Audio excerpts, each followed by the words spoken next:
জয় মাতা দি দর্শক বন্ধু, সত্য সঞ্জয় আপনাদের স্বাগত। দর্শক বন্ধু, আমি সঞ্জয় দা, আপনাদের সঞ্জয় দা।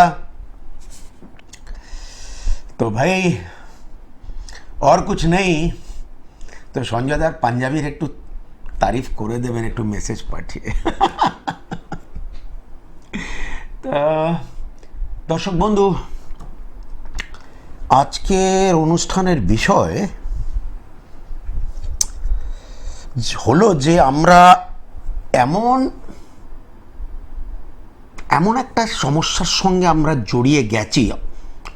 আমরা সবাই, সে বাচ্চা হোক, জওয়ান হোক, বয়স্ক হোক, বৃদ্ধা হোক, যে কোনো ব্যক্তি, আমরা কিন্তু একটা বড় আকারের একটা চাপের মধ্যে কিন্তু রয়েছি সবাই, এবং সেই চাপটি হলো মানসিক চাপ। দর্শক বন্ধু, আমরা কিন্তু আগে কোনোদিন শুনতাম না, খুব একটা শুনতাম না যে কারুর সুগার হয়েছে, প্রেশার হয়েছে, মানে 60 বছর বয়সে, 65 বছর বয়সে হয়েছে আর কি।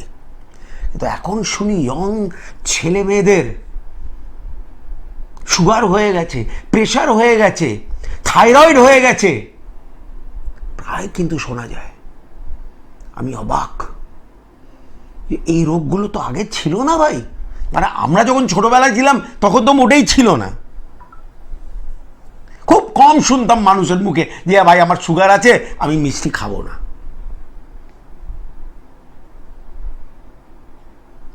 কিন্তু এই মানসিক চাপ সমস্ত দিক দিয়ে, যার অর্থ আছে তারও মানসিক চাপ, এবং যার অর্থ নেই তার আরো বেশি মানসিক চাপ।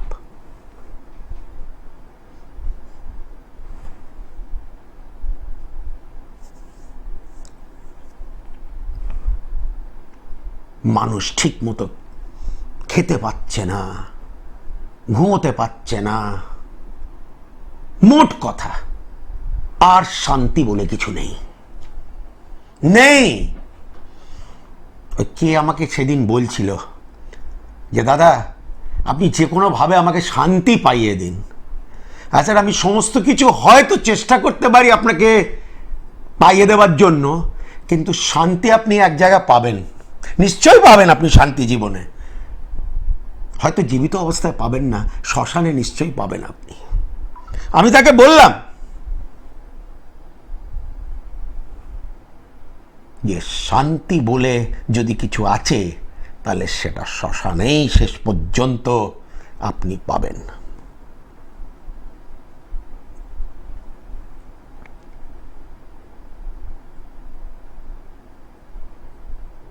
কিন্তু এটা নিয়ে চলতে হবে, এই অশান্তি নিয়েই কিন্তু জীবনে চলতে হবে, সইতে হবে, সহ্য করতে হবে। এবং অনেকেরই কিন্তু বলি যে ভাইয়া, जो सहता है वही रहता है। এই জীবনের যে অশান্তিগুলো আমরা যদি না সইতে পারি তাহলে আমরা কিন্তু বাঁচব না। মরতে সবাইকেই হবে, কিন্তু ওই যে কাল মৃত্যু এবং অকাল মৃত্যু, মানুষটা কিন্তু এতটাই ডিপ্রেশনে চলে গেল যে আর বেঁচে থাকতে পারল না। এতটাই টেনশনে থাকতো যে সুগার এতটাই আনকন্ট্রোলেবল হয়ে গেল যে তার শরীরের সব অঙ্গগুলো নষ্ট হয়ে তার হার্ট ফেল হয়ে গেল। তার এতটাই মানসিক চাপ যে প্রেশার এত হাই হয়ে ব্রেন হ্যামারেজ হয়ে গেল। শুনি, রোজই শুনছি। বয়স কত? অল্প বয়স।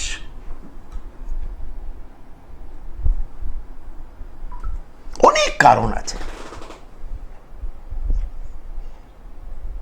যেমন যেমন যুগ বাড়ছে, যেমন যেমন, আরে আগে এত কিছু ছিল না। লোকেদের বাড়িতে টিভি যদি না থাকতো তাহলে আর টিভি খারাপ হবে কোথায় থেকে?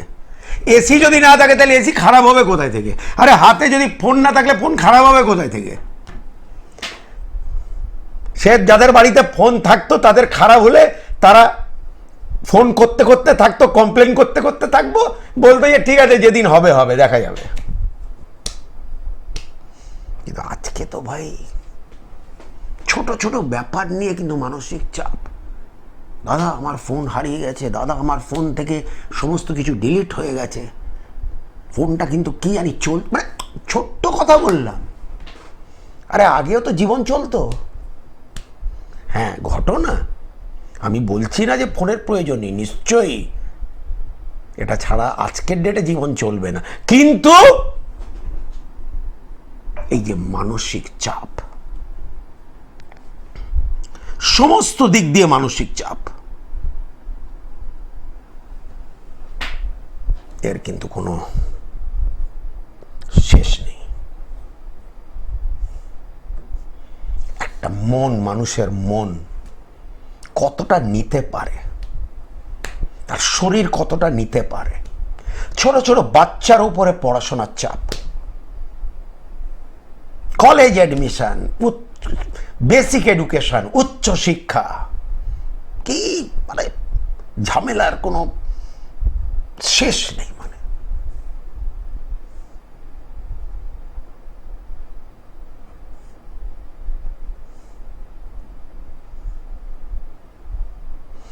সমাধান মানুষ তখনই কিন্তু করতে পারে যখন তার মন শরীর কিছুটা চাঙ্গা হয়।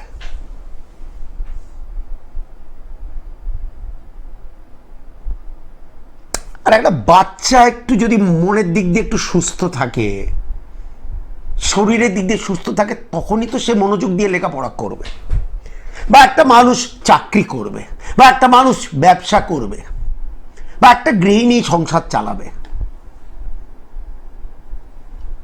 চাপের মধ্যে থেকে তো হয় না বাবু।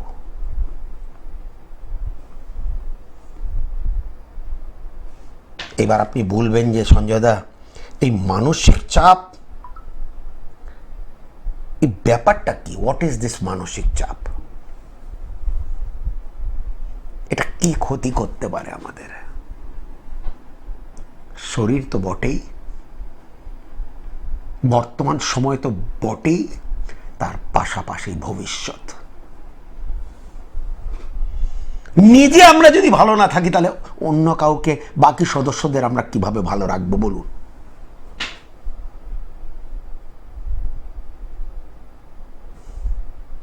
কিন্তু যাদের জন্য আপনি আপনার আপনার কর্তব্য আপনাকে করতে হবে, তারা তো এটা, এই ব্যাপারটা বুঝবে না। তারা বুঝবেই বা কেন? তাদের যেটা প্রাপ্য, তাদের যেটা দরকার, তারা নিশ্চয়ই সেটা দাবি করবে।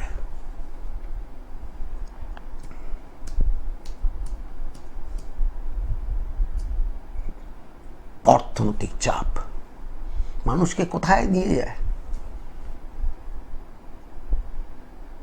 ঋণে জড়িয়ে দেয়।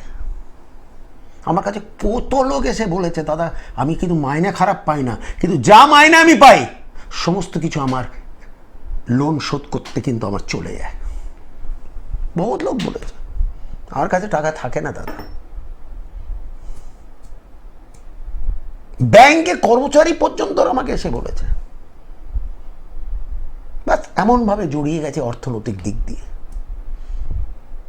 বহুত লোক এসে বলে, দাদা কিছু মনে করবেন না, আমি বলি যে নিজেকে আপনি বেঁচে দিলে হয়তো ঋণ শোধ করতে পারবো না। ঠিক বলছেন দাদা, আজকের ডেটে আমার সেই পরিস্থিতি নেই। সে কি করে ভালো থাকবে বলুন? কর্মে পরেশানি, সে অফিস হোক, ব্যবসা হোক, কর্মস্থানে সমস্যা তো হবেই রে বাবা।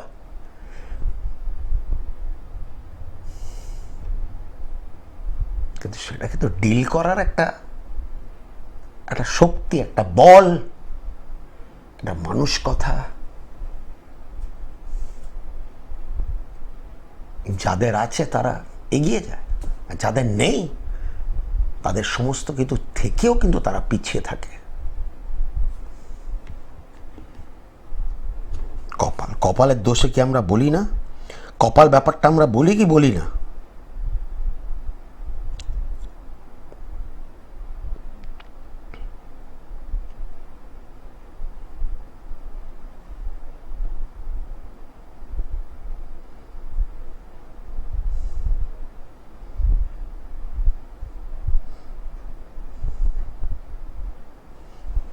কপালের দোষে আমরা কি ভুগি না?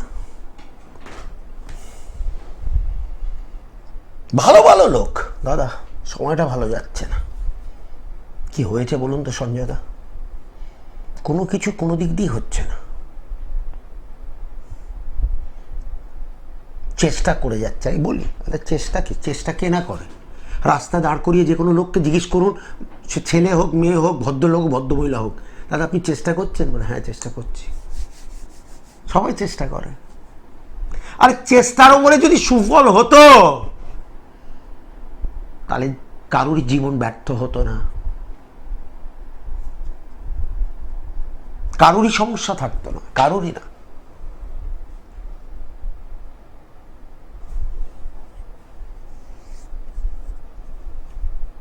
দাদা আমাকে কিছু পূজা পাঠ বলুন, আমি যদি পূজা পাঠ করে যদি, আচ্ছা না, পূজা পাঠ করে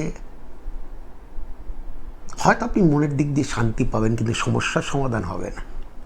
গ্রহের শিকার কিন্তু স্বয়ং বিষ্ণুকে হতে হয়েছে, ভগবান রামকে হয়ে হয়েছে, সেই ভগবান রাম যেনাকে আমরা ভগবান বলি, গ্রহের শিকার ওনাকেও হতে হয়েছে, ওনাকেও সইতে হয়েছে। আর যাতে উনি সইতে পারেন তার জন্য তাবিজ কবজ হোম যজ্ঞ সমস্ত কিছু আপনি দেখে নিন। ভগবান রামের আপনি যে কোনো ফটো দেখে নিন, ডান হাতে যদি ওনার তাবিজ কবজ না থাকে দেখে নিন, আপনার বাড়িতেই দেখে নিন।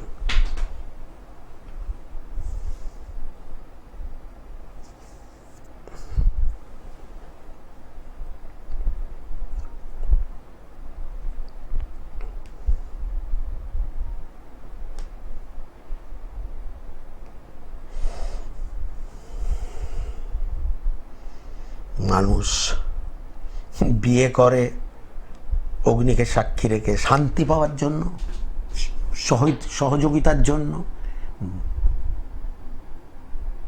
আনন্দের জন্য, বন্ধুত্বর জন্য, মানে মানুষ বিয়ে করে আজকের ডেটে বলছি,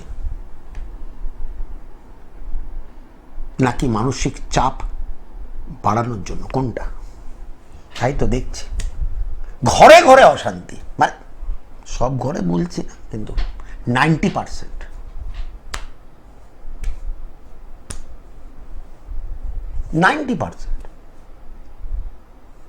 কারণটা কি? এই মানসিক চাপ সবার উপরে, সমস্ত দিক, মানে কোনো না কোনো দিক দিয়ে তার মনের উপর একটা প্রেশার পড়ছে, যেটাকে বলে। মানুষ চাকরি করছে, সেখানে টার্গেট ফুলফিল করতে পারছে না।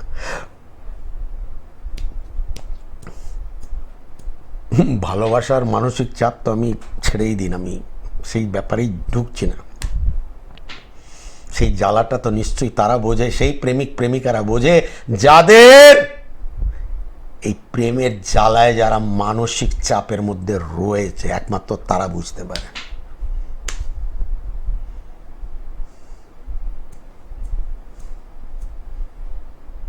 লেখাপড়া টাফ হয়ে গেছে আমাদের বেলায়।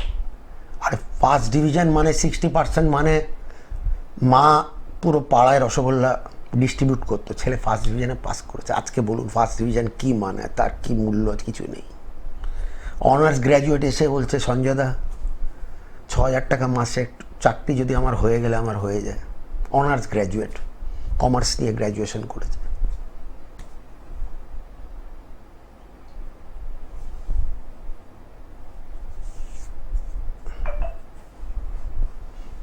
মানুষের আয় থেকে ব্যয় বেশি হয়ে গেছে, আয় থেকে ব্যয় বেশি ম্যাক্সিমাম লোকের। হয়তো টাকা কিছু জমিও ছিল, সেটা কোনো না কোনো কারণে চলে যায়। মানে এমনই পরিবেশ, এমনই হয়ে গেছে জীবন মানুষের।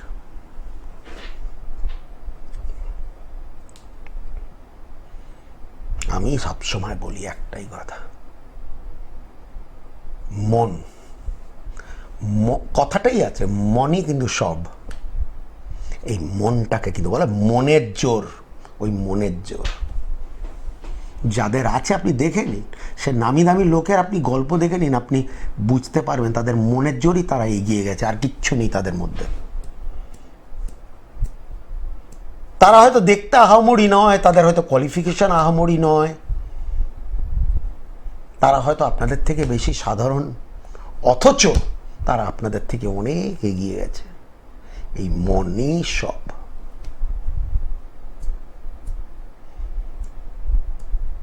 মনের ওপরেই কিন্তু জোর দিতে হবে, মনটাকেই কিন্তু শক্ত করতে হবে, মনটাকে কিন্তু বল দিতে হবে, যাতে বাস্তবে যে মানসিক চাপ সেটা আমরা সহজে সরলভাবে নিতে পারি, আমরা যাতে নিতে পারি। হ্যাঁ দর্শক বন্ধু,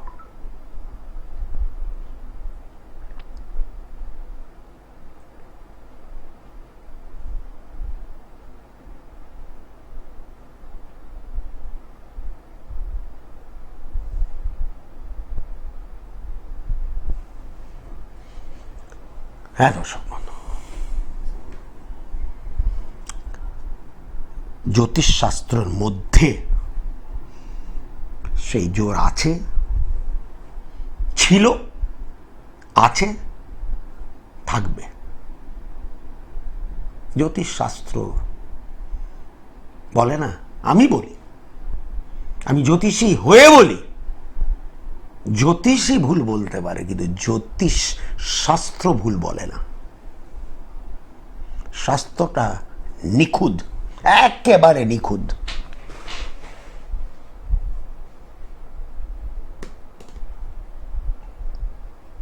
আরে রামায়ণ যে লিখেছিলেন বাল্মীকি, উনি তো আগেই লিখে দিয়েছিলেন, ভবিষ্যৎবাণী আগের থেকেই করে দিয়েছিলেন উনি। এটা তো আমাদের শাস্ত্রের ব্যাপার, আমাদের ধর্মের ব্যাপার। আপনি দেখেছেন, বুঝেছেন, শুনেছেন।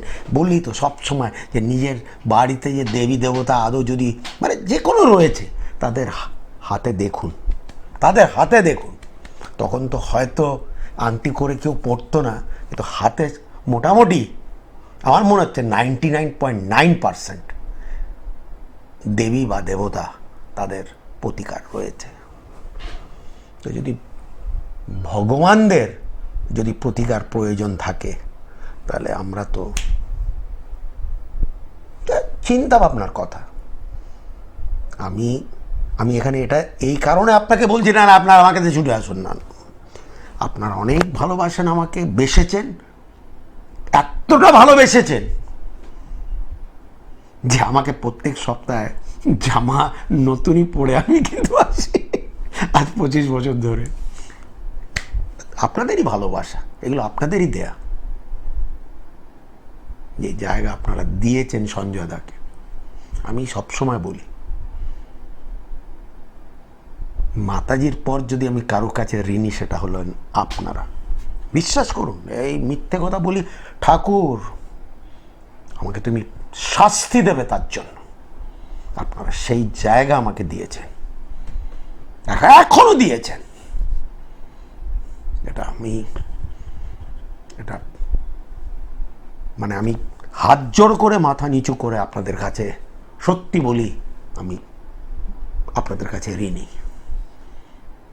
এত ভালোবাসা একটা জ্যোতিষী হয়ে, কি ভাই জ্যোতিষী তো একটা সাধারণ মানুষ, আমিও সাধারণ, কিন্তু যে জায়গা আপনারা আমাকে তুলেছেন বা দিয়েছেন, সেটা আমি কথায় বলে বোঝাতে পারবো না। মানে 1 মাস বসতে হবে টিভিতে টানা বলার জন্য। আসুন দর্শক বন্ধু, একটু কথা বলি। হ্যাঁ, ফোন করুন, আপনারা ফোন দাও বাবু।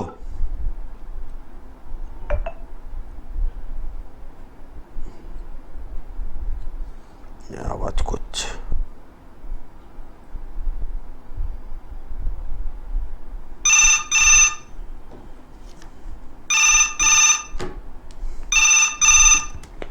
জয় মাতা দি।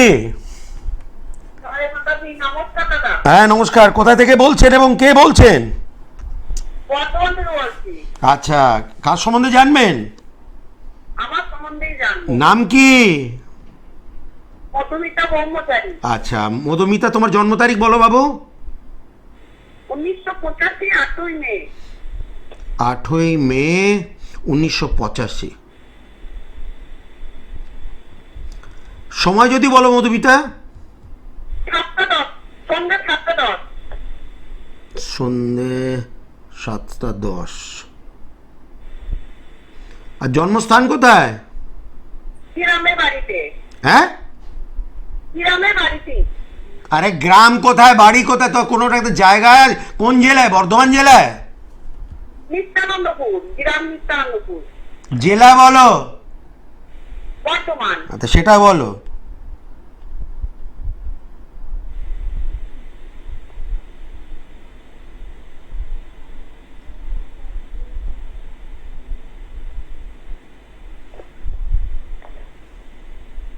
আটই মে 1985, সন্ধ্যে 7:10, জন্মস্থান বর্ধমান জেলা, বৃশ্চিক লগ্ন এবং ধনুরাশি।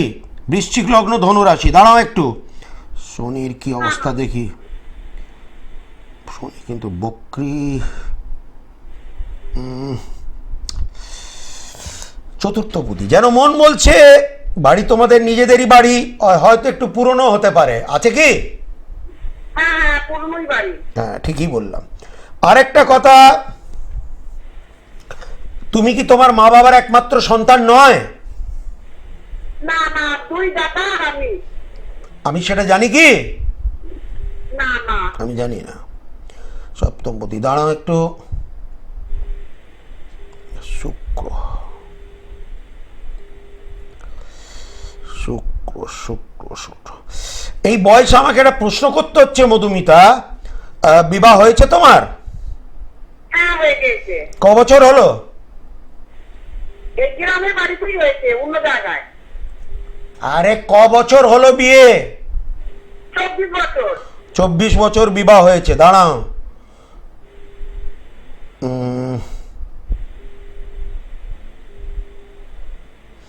বিয়ের পরবর্তীকালে কোনো কন্যা সন্তান হয়েছে তোমার? হ্যাঁ হ্যাঁ, একটা মেয়ে। তা কথাটা কে বলছে? আমি বলছি, একটা মেয়ে। আপনি বলছেন না, আমি বলছি। কে বলছে? আপনি বলছেন। আপনি বলছেন।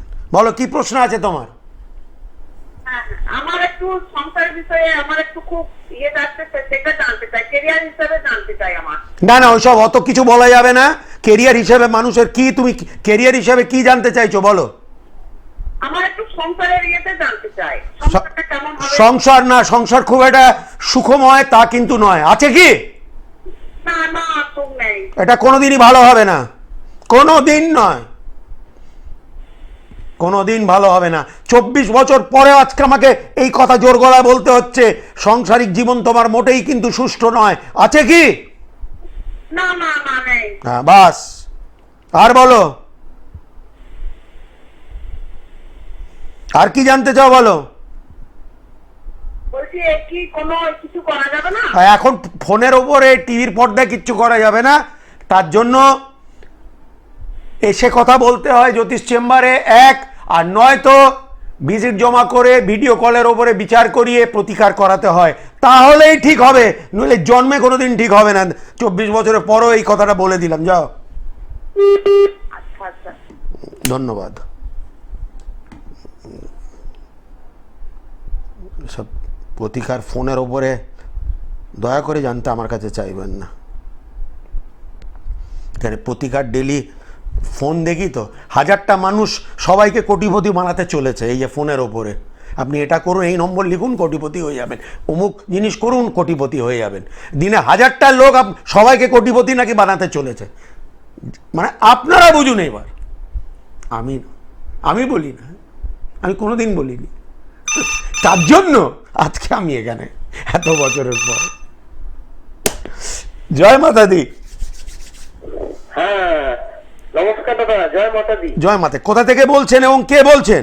হ্যাঁ, হুগলি জেলা থেকে, হুগলি জেলা চুচুড়া থেকে। হ্যাঁ, কে বলছেন? আমরা সবাই দেখি, খুব ভালো লাগে। আচ্ছা, আমার খুব ফলো করে আপনার প্রোগ্রাম, প্রত্যেকটা প্রোগ্রাম আমরা দেখি, খুব ভালো লাগে। আচ্ছা, কার সম্বন্ধে জানবেন? দাদা, আমি আমার নিজের সম্পর্কে জানবো। নাম কি? নাম কি? দাস। হ্যাঁ, সুমন কুমার দাস। সুমন, ঠিক আছে সুমন দাস, জন্ম তারিখ বলো। 16ই জানুয়ারি 1982। সময় যদি বলো। দুপুর 12:30। আর জন্মস্থান হচ্ছে কল্যাণী, নদিয়া জেলা। হ্যাঁ ঠিক আছে।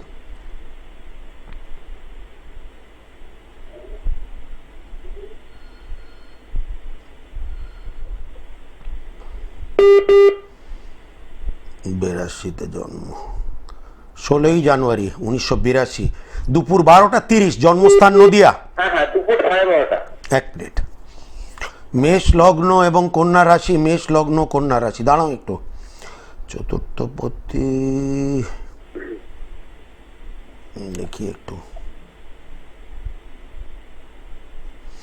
যেন মন বলছে সুমন একটু লেখাপড়া কোন একটি জায়গায় সে হয়তো ডিস্টার্ব করেছিল। হ্যাঁ। দ্বিতীয় কথা, আমার মন যেন না, আমাকে হ্যাঁ বলে আমাকে খুশি করতে হবে না, আমি যেটা বলছি সঠিক বললে তাহলে হ্যাঁ বলবে। আচ্ছা, আরেকটা কথা, তুমি কি তোমার মা বাবার একমাত্র সন্তান নয়? আমি বড়, আমার ছোট বোন, মানে আমি কি বললাম? আমার বোন আছে। আমি বললাম তুমি তোমার মা বাবার একমাত্র সন্তান নয়, এই কথাটাই তো বললাম। হ্যাঁ, ঠিক বলেছেন। আমি তো ভাই বোনের কথাই বলিনি। যাই হোক, সপ্তমে, সপ্তমপতি, দশমে শুক্র, শুক্র বক্রী, শুক্র বক্রী ওই রাশিতে রয়েছে। যেন মন বলছে সুমন বিবাহ হয়েছে তোমার। প্রথম বিয়ে হয়েছিল। এক মিনিট, আমি যে কথাটা বললাম আমাকে বলতে দাও। মিউচুয়াল ডিভোর্স হয়ে গেছে, ওটা কমপ্লিট হয়ে গেছে। আমি ডিভোর্সের কথা এখনো বলিনি, আমি বললাম মনে হচ্ছে তোমার বিবাহ হয়ে গেছে, এই কথাটা বললাম। তা আমি ভুল বলেছি কি? তারপর তুমি বলছো যে আমি তো ডিভোর্সের কথা তুলিনি এখনো।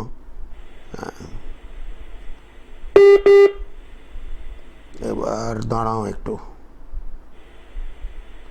ভাই, দ্বিতীয় বিয়ে তোমার 100% হবে, হয়ে গেছে কি? হ্যাঁ, দ্বিতীয় বিয়ে ডিসেম্বরের 15 তারিখে হয়েছে। এই ডিসেম্বর। এক মিনিট ভাই, গেল বছর। আমি তোমার বলার আগে কি বললাম? তোমার দ্বিতীয় বিয়ে হবে, কথাটা বলেছি না বলিনি? একদম, মানে ঠিক বলেছেন দাদা, ঠিক বলেছেন। হ্যাঁ, দাঁড়াও একটু।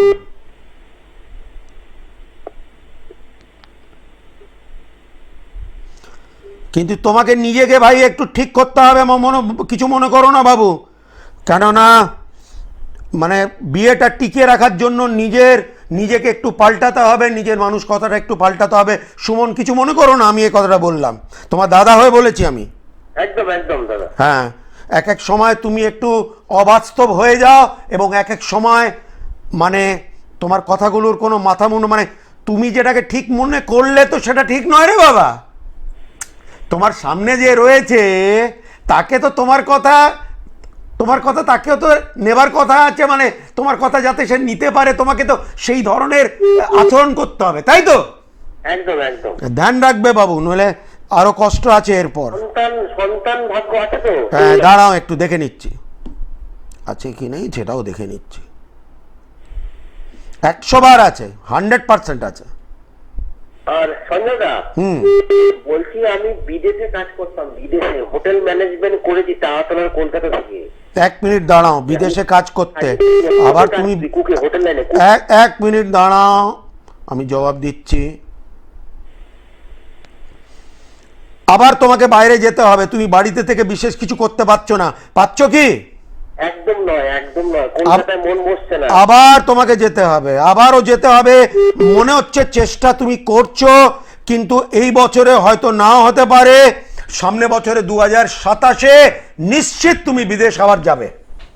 আর সঙ্গে আমার ওভারঅল ছকটা কেমন দেখছে না, আমি কি মাঙ্গলিক, যদি একটু বলেন। না ভাই, তুমি মাঙ্গলিক নয়, ঠিক আছে? আর এমনি ঠিক আছে, বাস হয়ে গেল। আরও লোক আছে যারা ফোন করে, সবার সঙ্গে কথা বলতে হয় কিছু কিছু। আর এটা কোনো কনসালটেশন টেবিল নয়, এটা যে বসে বসে সবার সারা সময় আমি একজনের কাছে বসে থাকবো, সম্ভব নয়।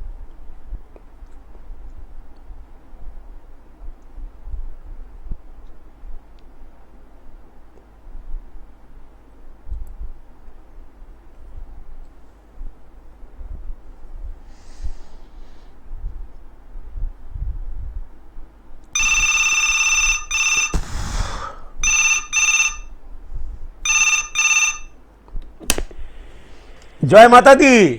জয় মাতাজি, জয় মাতাজি। হ্যাঁ, কে বলছেন এবং কোথা থেকে বলছেন? আমি ডায়মন্ড হারবার থেকে বলছি, আদর্শ মন্ডল। আদর্শ। আদর্শ মন্ডল। আদর্শ, আদর্শ কার সম্বন্ধে জানবে বাবু?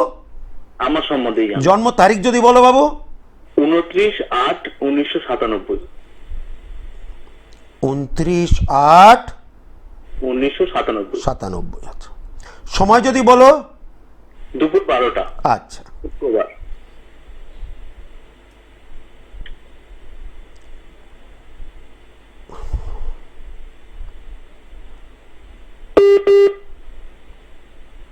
আর জন্মস্থান কোথায়? ডায়মন্ড হারবার। ডায়মন্ড হারবার, দক্ষিণ 24 পরগনা। হ্যাঁ।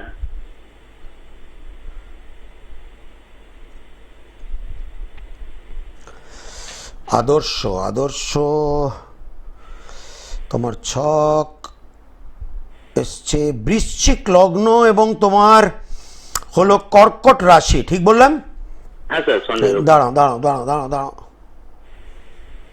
কেতু তোমার কিন্তু ওখানে রয়েছে। আর শনিটা একটু আমি দেখি, শনি কিন্তু বক্রি, শনি একটু ডিস্টার্বড আছে, কেতু ওখানে রয়েছে। দাঁড়াও একটু, কেতু কেতু কেতু,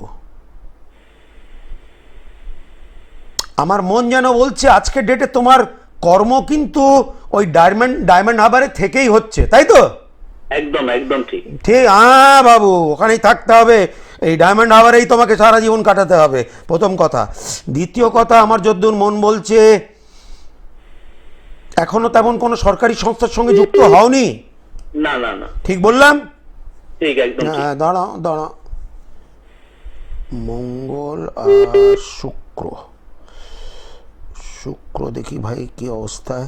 যেন মন আমার বলছে 97-তে জন্ম, 28 বছর বয়সে, তা সত্ত্বেও একটা প্রশ্ন করতে হচ্ছে, বিবাহ হয়েছে কি? না না না। আমি কি বললাম? 28 বছর বয়সে প্রশ্ন করতে হচ্ছে বিবাহ হয়েছে কি নয়। বিয়ে হওয়া তোমার যতটা মুশকিল, তার থেকে মুশকিল হবে তোমার বিয়েটা টিকিয়ে রাখা। ভুলবে না আমার কথা, আজকে মনে রাখবে। আর কেরিয়ার? ক্যারিয়ার বলছি, কেতু ঠিক আছে আর শুক্র ডিস্টার্বড। ব্যবসা যোগ আমি নিজের নামে দেখছি না আজকের ডেটে। তো তোমার ব্যক্তিগত নামে কোনো ব্যবসা নেই? না, ব্যবসা নেই, আমি অ্যাডভোকেট। তো আচ্ছা, মানে পেশার সঙ্গে যুক্ত। দেখো ভাই, পেশার সঙ্গে যুক্ত তুমি, তাই তো? হ্যাঁ হ্যাঁ হ্যাঁ, এটা কোনো ব্যবসা সেইভাবে বলা যাবে না, পেশা বলা যাবে আর কি। হ্যাঁ হ্যাঁ। মঙ্গল আর চন্দ্র ঠিক আছে। আমার যদ্দূর মন বলছে ভাগ্য আজ পর্যন্ত কিছুটা সাথ তোমার অবশ্যই দিয়েছে, কিন্তু যা ছক বলছে তোমার তরফ থেকে সামান্য কিছু ত্রুটি বা কমতি অবশ্যই আছে। সেই জায়গাটা যদি ঠিক করতে পারলে তুমি জীবনে আরো এগোতে পারো, আরো বেটার হতে পারো, আর তোমার আরো নামযশ খ্যাতি হতে পারে। আর বিয়ে ঠিকঠাক রাখতে গেলে কি করতে পারে, মানে সে ফোনের ওপরে বলা যাবে না ভাই, ওটা একটা ডিটেলস ব্যাপার আছে। কেন তোমার বিবাহতে অসুবিধা আছে, বিয়েতে তোমার সমস্যা আছে। আর কেরিয়ারে সমস্যা নেই তো, মোটামুটি ঠিক আছে। কেরিয়ার চলে যাবে, কেননা তোমার ভাগ্যপতি তোমাকে টেনে দেবে। তুমি কতটা ভালো উকিল আমি জানি না, কিন্তু ভাগ্যের জোরে তুমি বেরিয়ে যাবে, এইটুকুনি বলতে পারি তোমাকে। আচ্ছা আচ্ছা, ধন্যবাদ। ঠিক আছে।